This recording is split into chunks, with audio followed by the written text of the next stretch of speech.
Magandang araw po sa inyong lahat. Ako po'y bumabalik, si Aching Vivian, upang gawin ko ang part 2 segment po ng ating suman. Bago ang lahat, thank you Lord at muli ako'y narito upang maibahagi ko sa inyo ang aking recipe ng cassava. Suman sa cassava. Pakikita ko po sa inyo ang aking mga ingredients. Last time nagsuman tayo, muli dahon na bilog ang gagamitin ko. At ito'y dinaan ko rin sa apoy para sa ganun ay maging malambot ito pagka fino-fold na natin ang ating mga suman.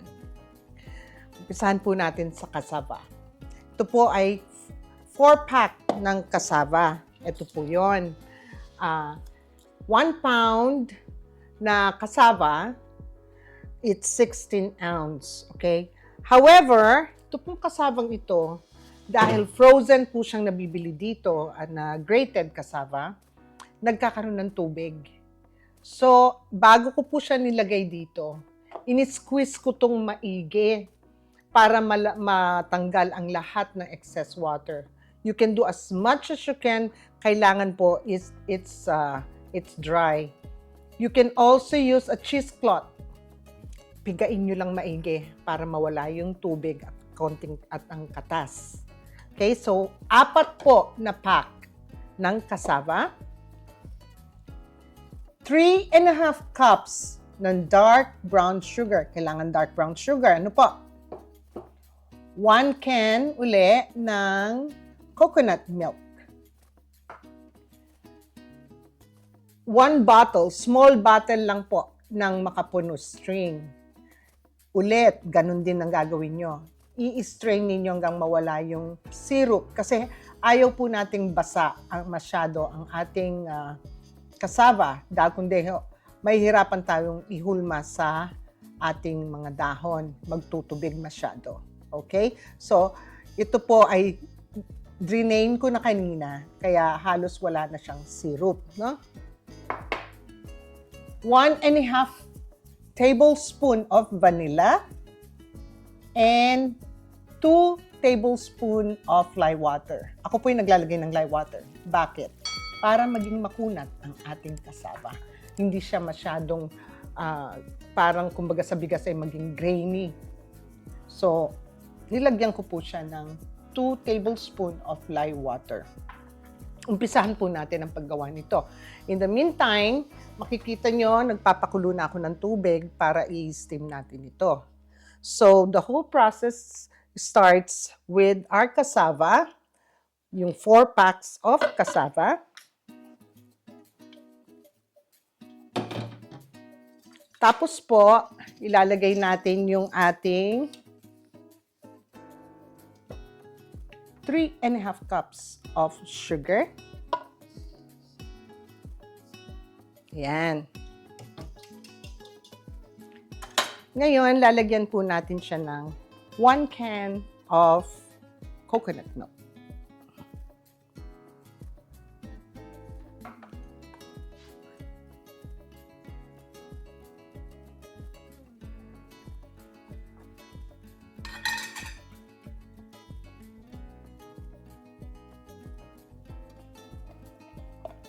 Sisimutin ko lang lahat ang nasa lata. Sayang eh.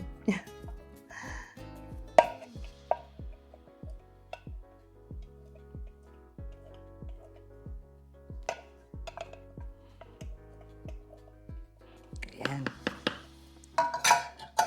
Ngayon eh, haluin natin muna ng konti.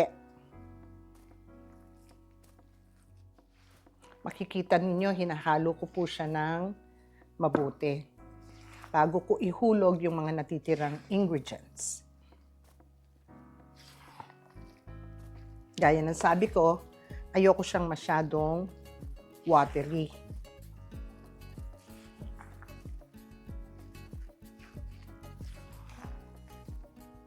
Napakasarap po ng suman cassava.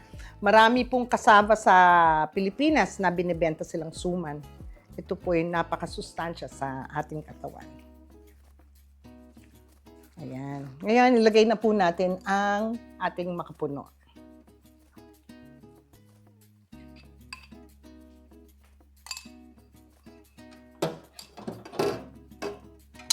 Lagay natin yung ating vanilla.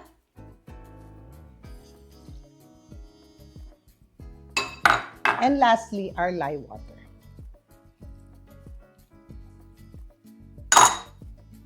Ngayon ay haluin na natin maigi ang ating cassava.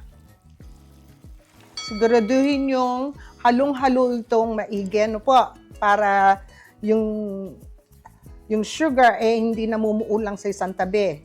Kailangan pong halong-halo ang ating mixture.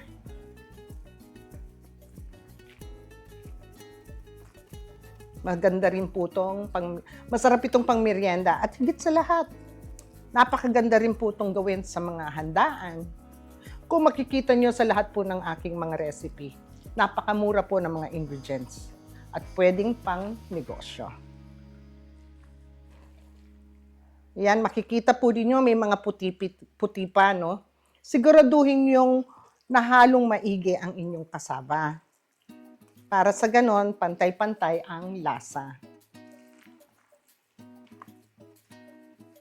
Yan. So it looks like all the ingredients are evenly incorporated. Makikita po ninyo, wala ka nang makikitang puti at lahat ay nahalo ng maigi. So now, our next step is iro-roll natin to, ang ating cassava. Alam po ninyo, ang kasabang ito, pwedeng gawing, kaya nasabi ko, pang negosyo. Napakadali lang pong gawin at hindi kayo mapapahiya. Sundin nyo lang ang tamang ingredients at measurements na bibigay ko sa inyo.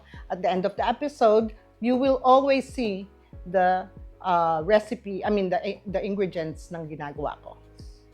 So, ito po, umpisahan natin. Lalagay din natin uli sa ating steamer. So, umpisahan po natin gawin ang ating mga suman. Ito po ang paraan ng pagbalot. Ako'y gumagamit po ng ice cream scooper, no? Para sa ganon, madali ninyong mailagay. So, I always do 1.5 of this scooper. Ayan, okay lang yan. Kasi ang suman talaga ay dapat may katabaan ng konti. Hindi naman po ito umaalsa eh. Kaya, madali lang itong ibalot. See, hindi siya watery. Pag hindi ninyo in-squeeze yung ng cassava, yung extra juice niya, ang mangyayari po magtutubig, mahirapan kayong i-fold po ito. Ano po? Yan. So, ganyan lamang po. Ilalagay natin sa ating steamer basket. Yan.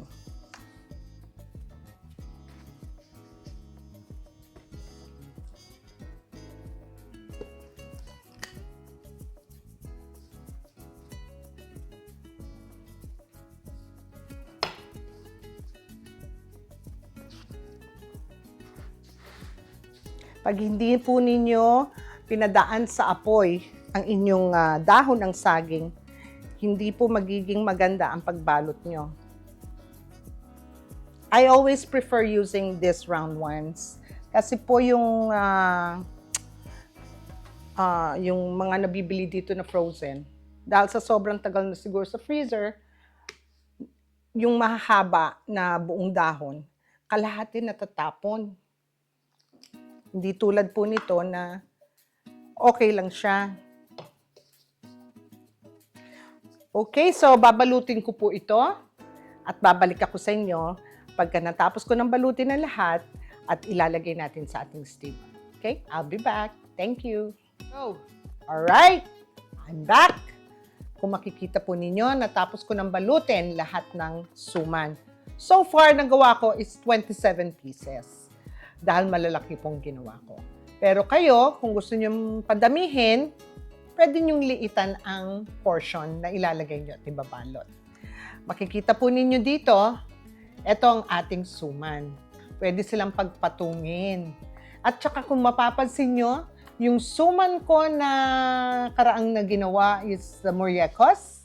And this one, hindi tinatali. Okay? Kasi hindi naman sila umaalsa. What happens is, nagdidikit po sila ng maigi. Parang kanin. Parang nagluluto ka ng kanin. So, as you can see, kumukulo na po ang tubig ko. At yan ang gusto kong kulo. Okay? Ngayon, lalakasan ko ang aking apoy sa high para mas maganda ang steam dahil yung steam ang magluluto sa ating mga suman. One of my subscribers, hello, I think your name is Mary Lou Ramos. Nagawa ko na yung isang suman last time, yung suman muriecos. Ngayon ay suman cassava. And meron pa akong pangatlo for the part 3 segment po ng aking suman. So, i-steam po natin to. Ilalagay ko sa kumukulong tubig ng talyase para mag-steam. And we're gonna cook this for 1 hour. Don't open it. Just 1 hour. Okay? I'll be back pagkaluto po ng ating suman para sa ganun makita natin ang ating finished product at nang matikman. So, ilalagay ko po ito.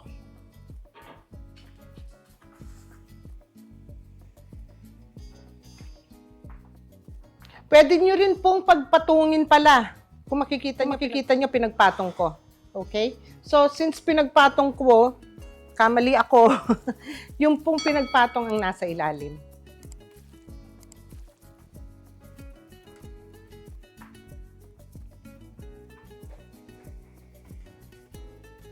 Fine. And I'll be back in 1 hour. Okay? Thank you. Ayan. Makalipas po ang 1 oras, naluto na rin ang ating suman cassava. Tingnan po natin. Ayan, tingnan na natin ang ating nalutong suman cassava. Ayan po, ang ganda-ganda po ng ating suman cassava.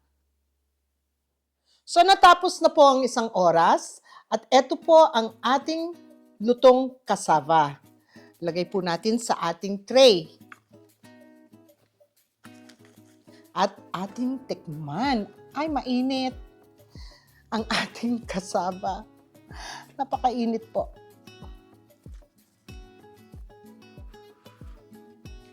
Ang ganda, no? Okay, so, ngayon po, tingnan natin ang ating lutong cassava. Kung anong itsura. Ayan. Nakikita po ba ninyo?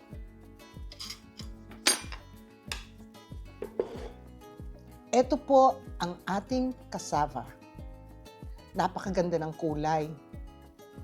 Pero, tikman natin para makasigurado tayo. Kuya Bong, wala ka na naman dito. Oh, titikim na ako. Pagtitira naman kita.